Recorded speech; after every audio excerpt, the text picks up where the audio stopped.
Hi everybody, this is Anne. I think there's at least one thing all potters have in common. That is, we're always on the hunt for some really interesting textures we can add to the surface of our pots. In this video, I'll experiment with some supplies I have available in my studio to see if I can come up with some new variations of surface textures. Then I'll incorporate those into some fun projects. Here we go! I found this bag of rubber bands in one of my drawers and thought perhaps I could take advantage of the lines and consistent widths that they offer. I took apart one of my brayers and wrapped 3 rubber bands randomly onto the wheel.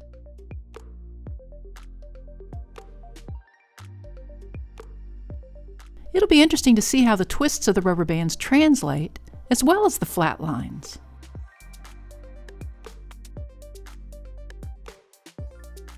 I then rolled out a slab to test it on. I pressed it down and rolled the brayer over the clay. That's kind of cool. Looks like long blades of grass to me. Now I'm going to try going over the lines at an angle.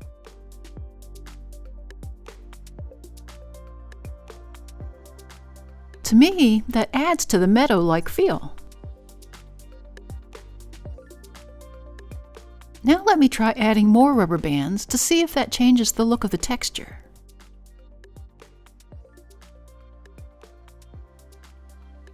Well, that gives an interesting abstract appearance. Now let's roll over it a few more times. Well, I like that texture. I think it'd be very interesting on a mug or a vase. Let's add these textures to some projects. I have this template of the outer ring of a plate that I'll lightly trace onto a fresh clay slab. Now, using just 3 of the rubber bands on the brayer, I rolled that over 3/4 of the plate.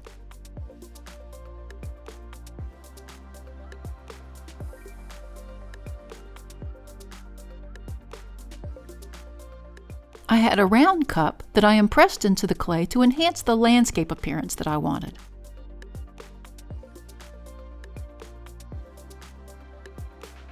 Of course, this distorted the clay, so I will replace the original template around the part that I like and cut it out.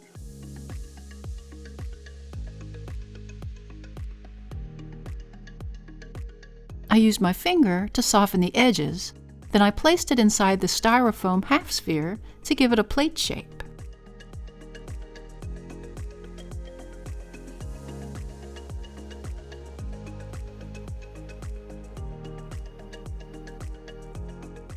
I cut out the bottom part of the template, and when the plate had stiffened up a bit, I attached it to the bottom, covering up that hole.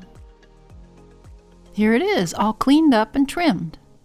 I used both Georgie's pigments and underglazes to create the look of the long grasses swaying in the sun along with the butterfly.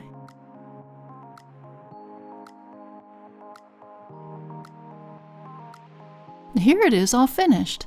I glazed around the illustrations, giving the background a more glossy look, and the illustrations are more satiny. I like that contrast. Here's another sample that I tried with that abstract pattern. I brushed on Georgie's pigment, then wiped it off. I left this one unglazed on the outside. I like the movement of the lines on this one.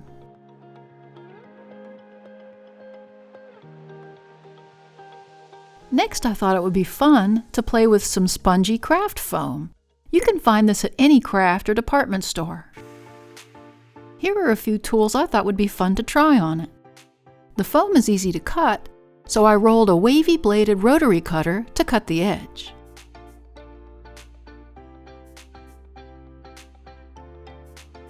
I used a sewing tracing wheel to mark lines over the foam.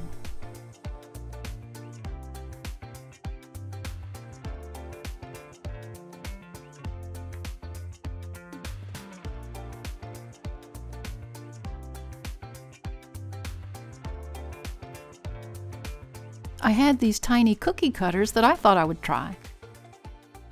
I really pressed them hard into the surface.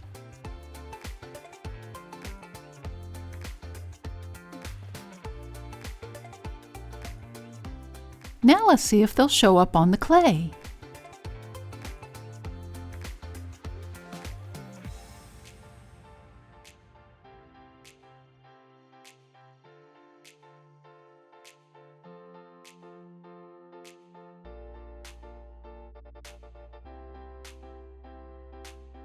Neat! The imprinted items left elevated lines on the clay surface. Even the tracing wheel lines showed up. Let's see if it works to freehand some drawings on the foam. I just drew these blocky flowers with lines to connect it to the edges.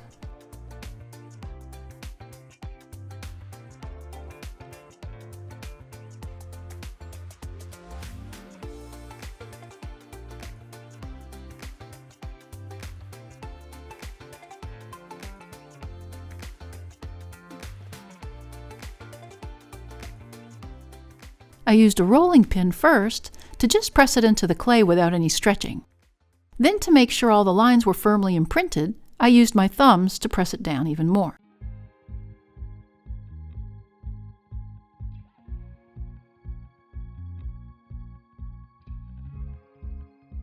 Wow, it took my drawing very well.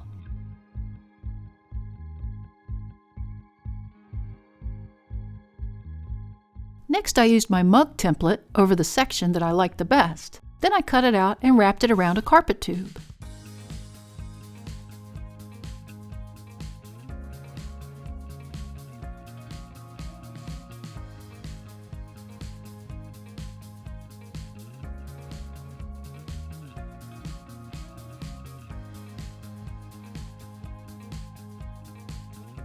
I put a bottom on the cylinder. Then I used a little flour sponge along the bottom edge and connected by dotted lines to the top edge to mimic the tracing wheel lines.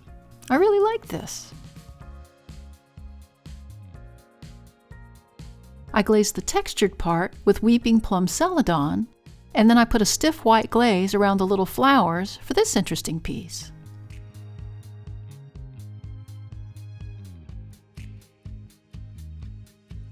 Here's another simple design. I traced a circle, gridded it, and punched these dots into the geometric pattern through the tracing paper onto the foam. It gave me this template. Like the other foam design, I laid the template over the clay, and without stretching the foam, I worked it down to form a raised dotted geometric pattern.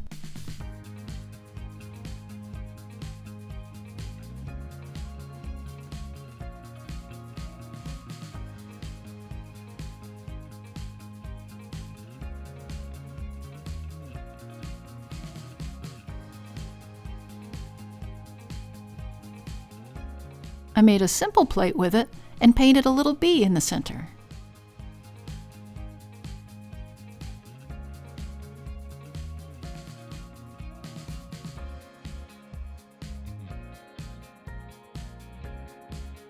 I glazed it with celadon ochre and highlighted the dots so you can see the pattern through it.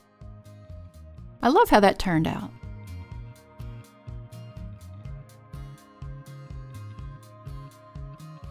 Jim and I made a video a while back using fishnet stockings, which you guys liked, so I thought I'd see if I could come up with some variations of textures using them. I had this leather-hard piece of pottery on my shelf. I placed the stocking over the body of it, making sure to fit it down straight.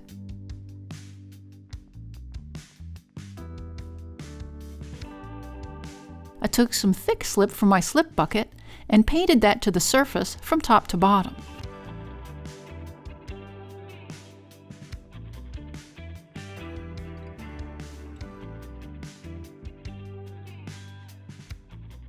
Then I took a red rib and removed the excess slip. I used a hair dryer to stiffen the slip until the slip took on a shiny appearance. I then carefully and slowly peeled off the stocking.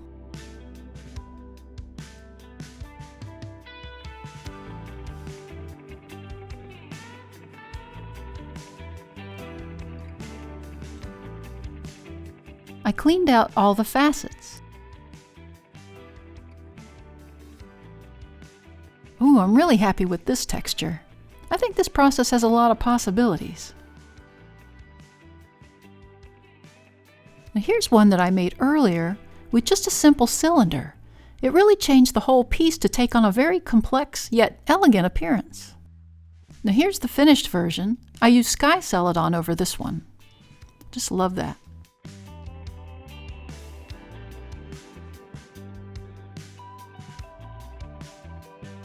Let's try something else with the stocking. I threw a tall cylinder on the wheel. I want to put a stocking on that, but as the clay is fresh and easily damaged, I had to get creative with how to do it. I used a cardboard cylinder and positioned the stocking over that first.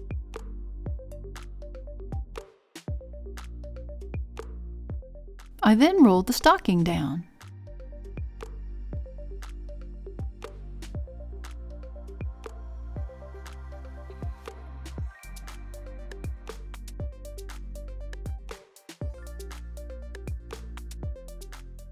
I think I can manipulate this down over the clay easier.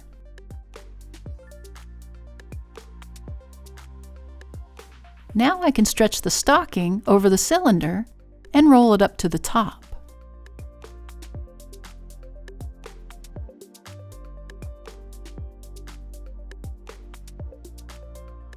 I could still manipulate the stocking so the pattern will be straight along the top edge and also at the bottom.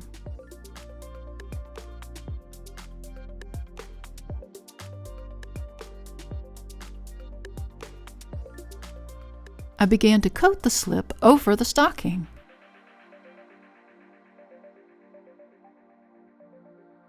I then ribbed off the excess.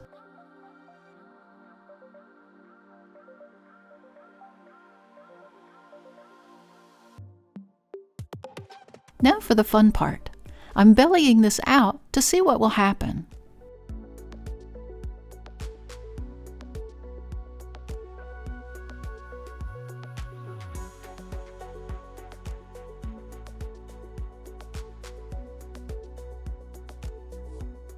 Interestingly, the stocking gave the cylinder a bit of reinforcement so it would not collapse as easily.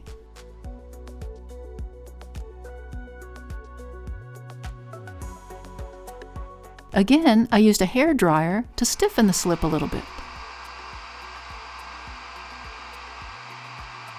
Jim helped me remove the stocking this time. That was actually our first time trying that.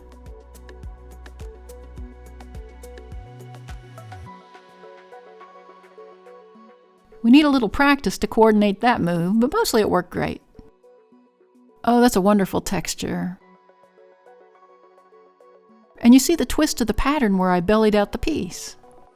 Here's one that I made previously. I took the stocking off myself here, but it really has a lot of potential. Looks like a crocheted quilt, right?